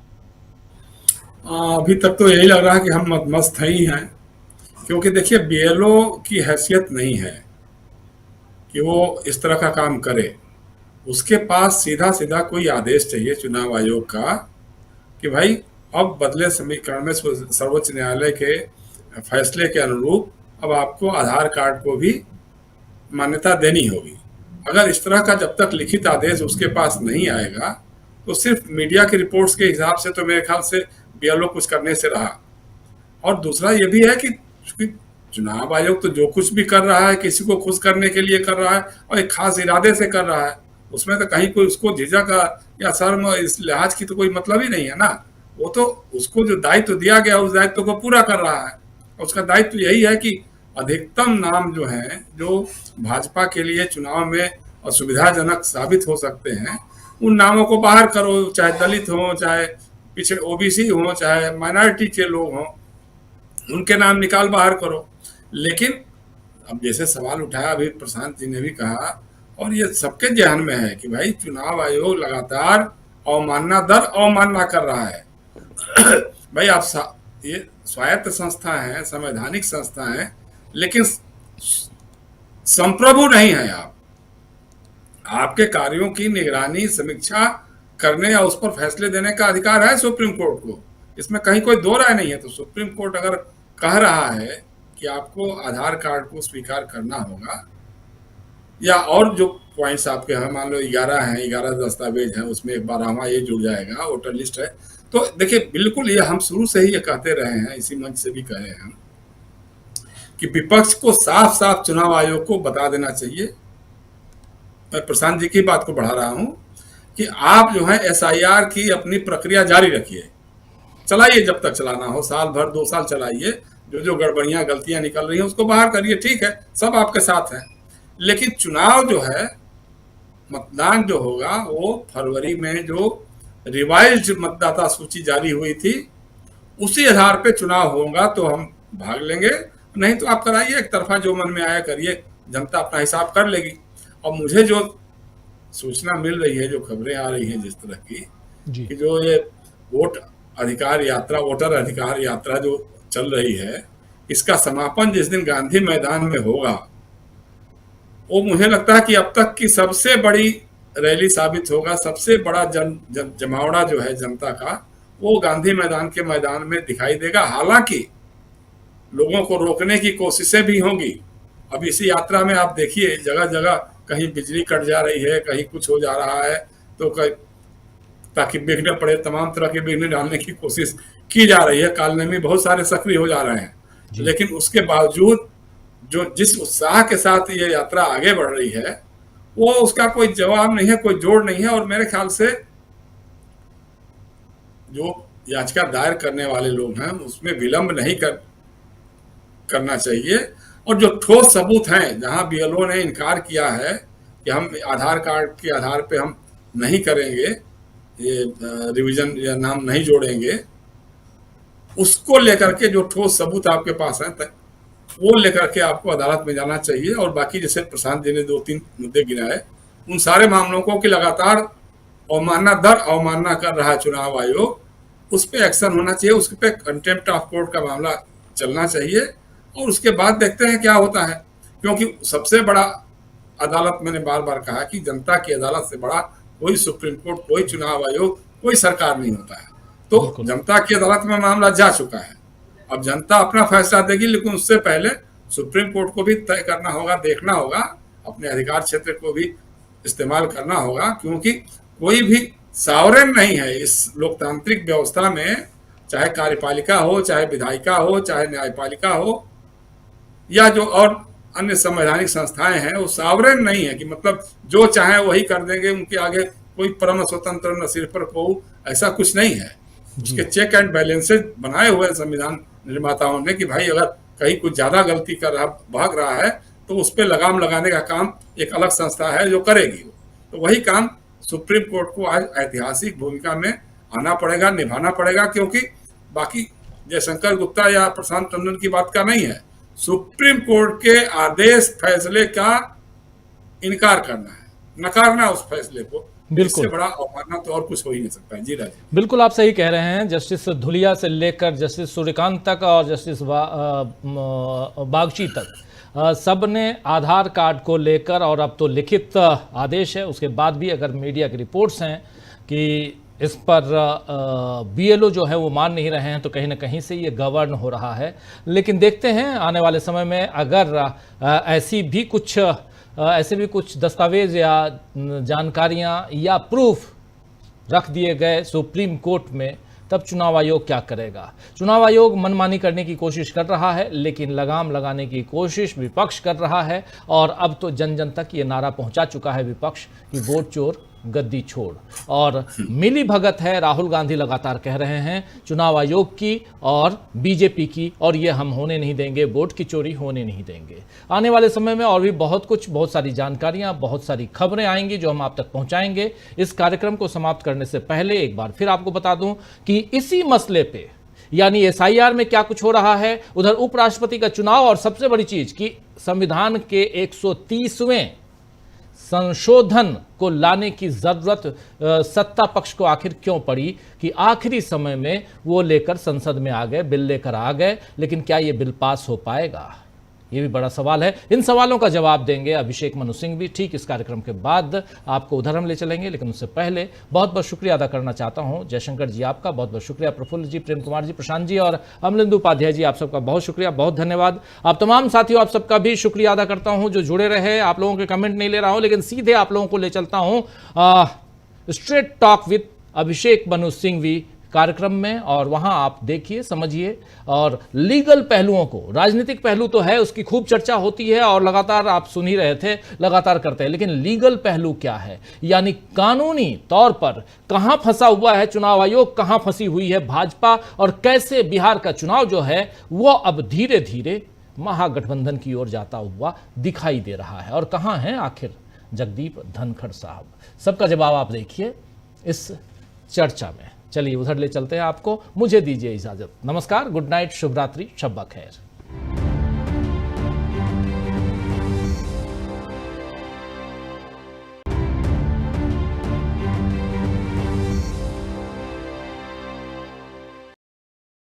नमस्कार, न्यूज पॉइंट लेकर हाजिर हूं मैं राजीव। दोस्तों, राहुल गांधी और तेजस्वी यादव की वोटर अधिकार यात्रा बिहार में धूम मचा रही है।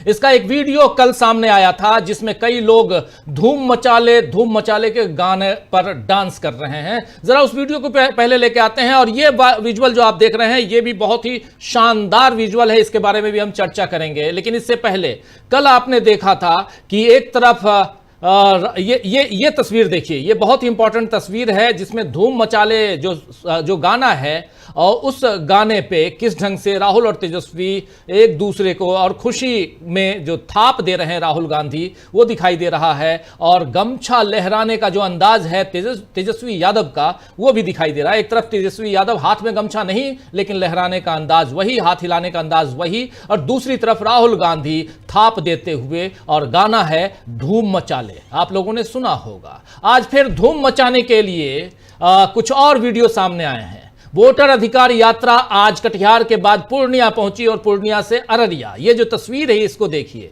और पूर्णिया में राहुल गांधी और तेजस्वी यादव दोनों मोटरसाइकिल पर नजर आए। एक तेजस्वी यादव पीली टी शर्ट में और राहुल गांधी सफेद टी शर्ट में, और यहां देखिए दोनों नजर आ रहे हैं। इन दोनों नेताओं के जोश और उत्साह को देखकर जनता का जोश भी हाई हो गया है।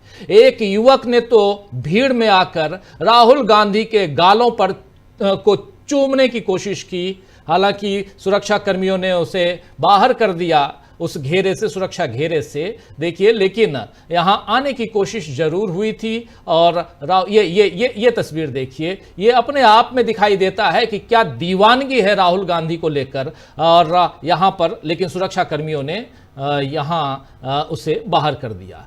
सुरक्षा के लिहाज से यह खतरनाक काम है, लेकिन जब मंजिल लोकतंत्र को बचाने की है तो फिर रास्तों के खतरों की परवाह विपक्ष नहीं कर रहा है। यह बात आज फिर जाहिर हुई।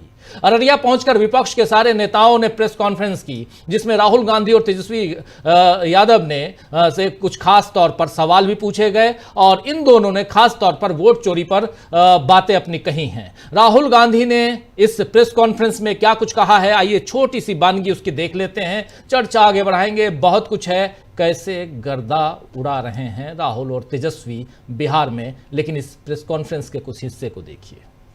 इलेक्शन कमीशन का काम सही वोटर लिस्ट देने का होता है, और यह काम इन्होंने महाराष्ट्र में, हरियाणा में और कर्नाटक में नहीं किया।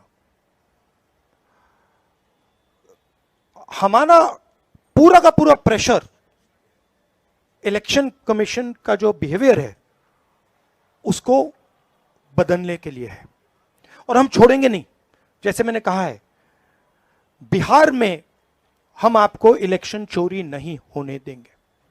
आप कुछ भी कर लो, आपने महाराष्ट्र का चोरी किया, आपने हरियाणा का किया, कर्नाटक में हमने साफ दिखाया कि वोट चोरी हुआ है, यहां हम नहीं करने देंगे। तो सुन लिया आपने, यहां हम नहीं करने देंगे। चुनाव आयोग का काम सही वोटर लिस्ट देना है, लेकिन इन्होंने ये काम महाराष्ट्र, हरियाणा और कर्नाटक में नहीं किया। हमारा पूरा ध्यान चुनाव आयोग के इस रवैये को बदलने पर है, हम इस काम को छोड़ेंगे नहीं। यहां राहुल गांधी कह रहे थे आप कुछ भी कर लें, हम बिहार में चुनाव चोरी नहीं होने देंगे। राहुल गांधी बार बार इस शपथ को दोहराते हुए नजर आते हैं। आपको याद होगा दोस्तों कि पिछले हफ्ते ही चुनाव आयोग ने प्रेस कॉन्फ्रेंस की थी और राहुल गांधी को अल्टीमेटम दिया था कि या तो वो हलफनामा दें या फिर देश से माफी मांगे, वरना सारे आरोप गलत माने जाएंगे। लेकिन राहुल गांधी ने तो आज फिर से अपने आरोपों को दोहराया है और कि हम वोट चोरी रोकने के लिए आए हैं, वोट चोरी नहीं होने देंगे। वहीं तेजस्वी यादव पर भी मोदी को जुमला जी कहने पर एफआईआर दर्ज हो गई है। तो उन्होंने एक तरफ मोदी के लिए जुमलों की दुकान नहीं बल्कि सुपर मार्केट कह दिया। इसके अलावा इस प्रेस कॉन्फ्रेंस में तेजस्वी यादव ने मोदी को झूठा ही बता दिया है। ये जरा तेजस्वी यादव को सुनिए। जो देश के प्रधानमंत्री हैं, इनसे झूठा प्रधानमंत्री आज तक हमने कभी नहीं देखा। अफवाह फैलाना और समाज में जहर बोने का काम इनसे बेहतर और कोई नहीं करता। आप देखिएगा प्रधानमंत्री जी गया आए और गया में उन्होंने कहा कि घुसपैठियों को भगाने के लिए जो है ये इलेक्शन कमीशन जो है काम कर रहा है। इलेक्शन कमीशन के जो कैटेगरी का जो लिस्ट है या सुप्रीम कोर्ट में जो एफिडेविट जमा किया है, वहां कहीं भी घुसपैठियों का जिक्र नहीं है। ये बिहार की धरती है। यहां अगर आप चाहेंगे लोकतंत्र को खत्म करना, क्योंकि ये लोकतंत्र की जननी है, बिहारी एक एक बिहारी यहां के लोकतंत्र या देश में जो लोकतंत्र है या संविधान है, इसको खत्म नहीं होने देगा। बिल्कुल, यहां पे सुन रहे थे आप, यहां तेजस्वी यादव कह रहे हैं ये बिहार जो है लोकतंत्र की जननी है, हम लोकतंत्र और संविधान को खत्म होने नहीं देंगे। बिहार की धरती से एक बार फिर नई क्रांति के लिए नारा बुलंद हो चुका है। दोस्तों, राहुल गांधी का कहना है कि बिहार का बच्चा बच्चा पॉलिटिकली अवेयर हो गया है। बच्चे अब वोट चोर गद्दी छोड़ के नारे लगा रहे हैं। यानी राहुल गांधी और तेजस्वी यादव की धूम में अब विपक्ष ने गर्दा उड़ा दिया है। इस आंधी में क्या नरेंद्र मोदी अपनी सत्ता संभाल पाएंगे? आज इस पर चर्चा करें, लेकिन उससे पहले इसी प्रेस कॉन्फ्रेंस में एक सवाल तेजस्वी यादव से पूछा गया और कहा गया कि तेजस्वी जी ये सवाल सिर्फ आपके लिए है, लेकिन उसके जवाब जब आए तो उसके बाद राहुल गांधी भी जवाब देने से खुद को रोक नहीं पाए। सवाल था कि चिराग पासवान कह रहे हैं तेजस्वी जी कि आप राहुल गांधी और उनकी पार्टी कांग्रेस पार्टी के पिछलग्गू हो गए हैं। जवाब क्या आया और उसके बाद फिर आगे की कहानी अगर आप सुनेंगे तो आप अपनी हंसी रोक नहीं पाएंगे। सुनिए जरा जब आए राहुल गांधी, लेकिन उससे पहले तेजस्वी यादव को सुनिए। सर, चिराग पासवान बोल रहे हैं कि तेजस्वी यादव अब कांग्रेस के पिछलग्गू बन के घूम रहे हैं। भाई वो तो हनुमान किनके हैं आपको तो पता ही है, उन पर ज्यादा हम नहीं बोलेंगे। हम लोग तो जनता के हनुमान है, वो व्यक्ति विशेष के हनुमान हो सकते हैं। देखिए, हम चाहेंगे कि मुद्दे पे बात हो। चिराग पासवान आज का इशू नहीं है, मुद्दा नहीं है, ना जनता उनको पूछती है। आज लोकतंत्र की हत्या की जा रही है, संविधान को मिटाया जा रहा है। तो चिराग पासवान से अगर आप सवाल जो पूछ रहे हैं, हम इस पे कोई टिप्पणी नहीं करेंगे, लेकिन उनको सलाह जरूर देंगे। हमारे बड़े भाई जल्द से जल्द शादी कर लें। आईएएनएस से अभिषेक मेरे लिए भी एप्लीकेबल है।